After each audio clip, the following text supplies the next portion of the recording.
Neyanziza nnyo munnange Olivia Namulindwa mu studio yaffe esooka. Wano mu studio ey'okubiri nze Sseunyigo Abakali nga babategezezza. Tukyazizza omugenyi nnono ayagala kutwala bwa meya bwa Lubaga. Agamba Lubaga yagisobola bwe bamuyita mwami Sendikwana wa Sulaiman. Yesebo. Tukwaneza ku WBS TV. Nange sayiso kusanga. Bigenda bitya? Birungi nnyo. Campaigns zitambula.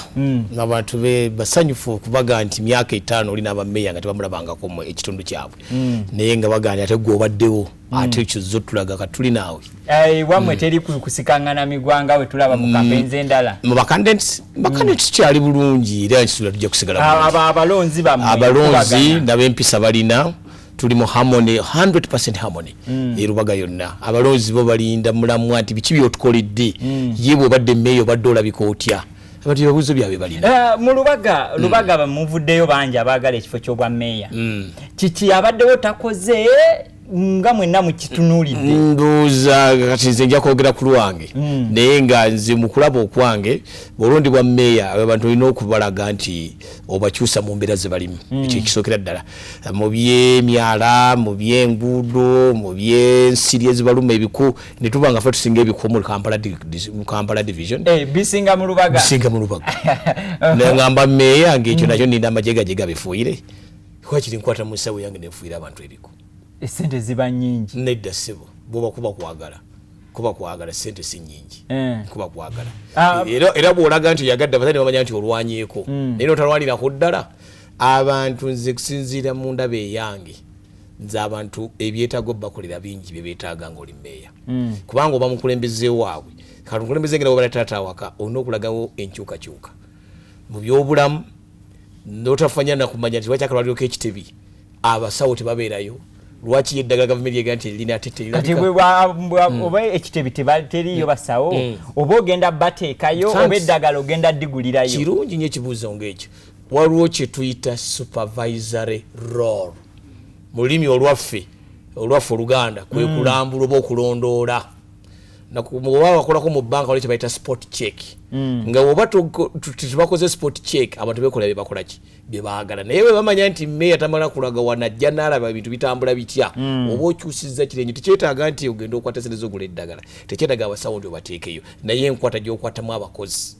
endabirira yeeki n'oba olina kampani ng'eno ogiraba kampani nene WBS what about supervisory role nungi namwe temujja kukola bulungi obunafu obwo baddewo mubakulembeze abaddewo meya Sendikwana wa Sulaiman enjawulo gye njagala okuleeta kakati oyogedde ku ddwaliro ebyobulamu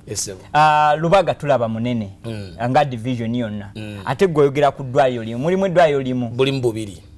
buyitana butono kubanga bukyali butono neso okotereze nti obwa government obutali zino private nga bukulira private we sente ze ajja kuwali Lubaga agende na Muwongo International Hospital zindi ku muntu wa bulijjo wansi muyamba ntya olubuto lumulumye ekiro nga ne mu nyumba temulimu wadde 10 naye ate omwana ateekwa okuzalwa aleeta mwana wa ggwanga ate njali kusambira omupiira otwale ekikopo kya Africa uyo omukyala ogolaba azaalira mu kaziga ako yagenda okuzalira omwana enkyala atwala ekikopo kya Africa n'olwekyo nze gwe nnwanirira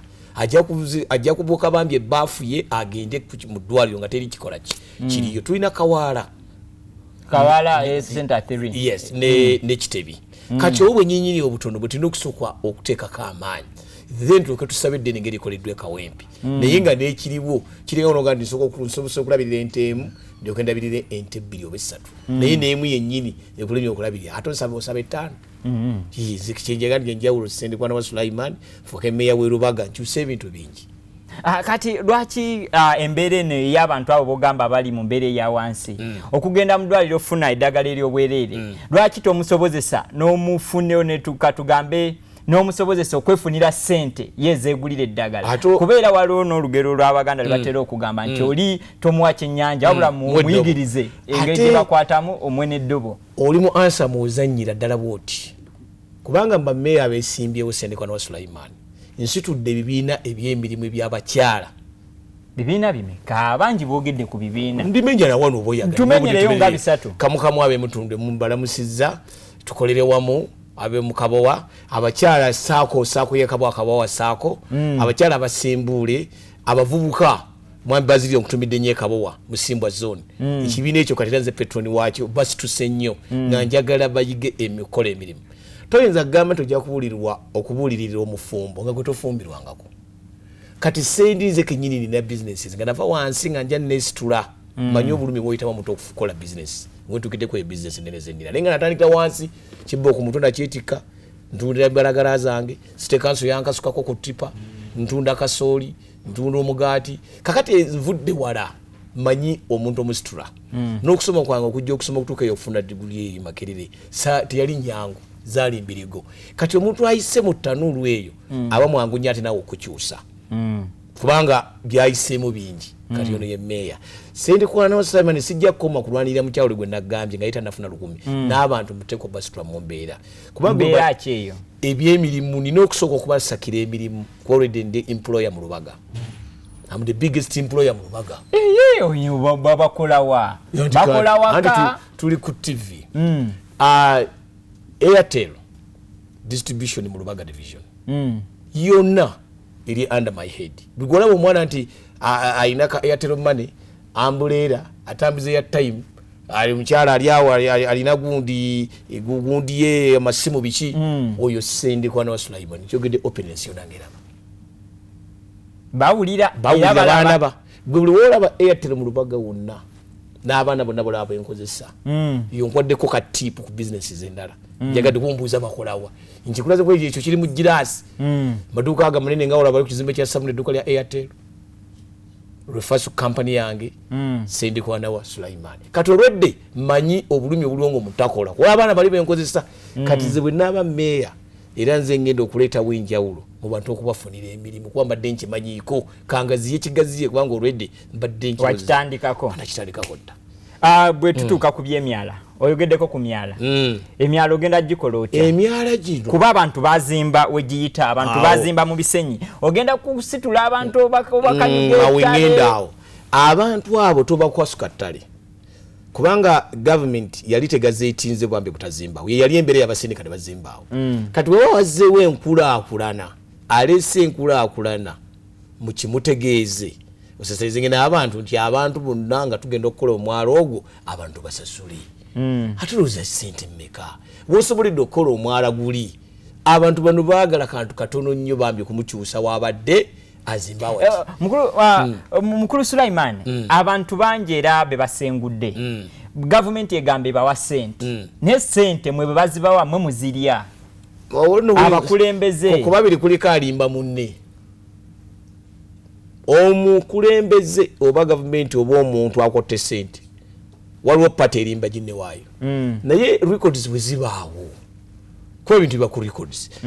gwe mukulabu bekani Serunyigo Abeka Serunyigo ayinawo bambi akasisira ke otugenda okuyisa omwala then we put it on record, we photograph him, then waliwo tubatandisa okusasula is going to sign against atulaga na account go tunasa sente ezo ngene siri zagendera ko ddala nti ku account ya Ecobank eri mu Serunyigo Abeka amanya nakafaananyi kali kenyini ke tulabira ddala kali twamutikira ku sente ze ani anaddamu okulimba munni ebyo boogero boogezinga ebintu biri factual bijja kufuuka bya saakazi. Okay, mukulu Sulaiman olw'obudde tuyinza obuteyongerayo kiwanvu naye abantu b'e Lubaga bategeeze ojjidde oli wa kibiina bwe bana abagenza okulonda bagenda londa kibiina oba bala obubonero bwe mwakozesa kituufu nnyo Lubaga tugenda kulonda akalulu ka president 18 baddeko aka LC5 oba level 5 nga 24 ffe tulondebwa nga 2 ffe tusembayo 2 ogwokusatu 2 ogwokusatu tujja kulondebwa akabonero kange mupiira nze independent nze kuweereza abantu mwenna